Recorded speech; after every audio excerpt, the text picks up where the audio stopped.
बहुत समय पहले पृथ्वी पर एक महान राजा रहते थे, धर्मध्वज। उनकी पत्नी माधवी बड़ी धार्मिक थी।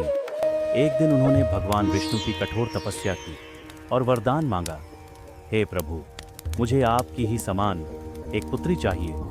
कुछ समय बाद माधवी ने एक सुंदर बालिका को जन्म दिया, वृंदा। लेकिन कौन जानता था कि यही वृंदा आगे चलकर तुलसी देवी के रूप में पूजी जाएगी।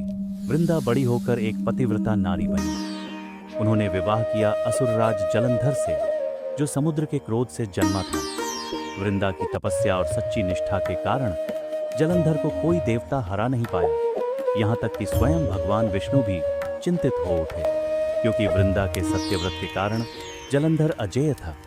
आखिरकार देवताओं ने भगवान विष्णु से सहायता मांगी।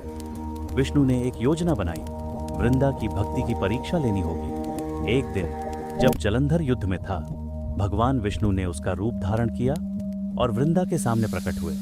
वृंदा ने जब अपने पति के रूप में विष्णु को देखा, वह भ्रमित हो गई और इसी छल से उनका पातिव्रत्य भंग हो गया। वृंदा को जब सच्चाई पता चली, उन्होंने भगवान विष्णु को श्राप दिया, हे प्रभु, आपने मेरा छल किया है, अब आप पत्थर बन जाएंगे। और उसी श्राप से भगवान विष्णु शालिग्राम रूप में परिवर्तित हो गए।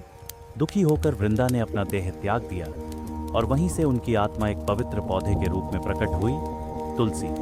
वृंदा यानी तुलसी देवी के देह त्याग के बाद भगवान विष्णु ने वचन दिया, हे तुलसी, अब तुम सदा मेरी संगिनी रहोगी।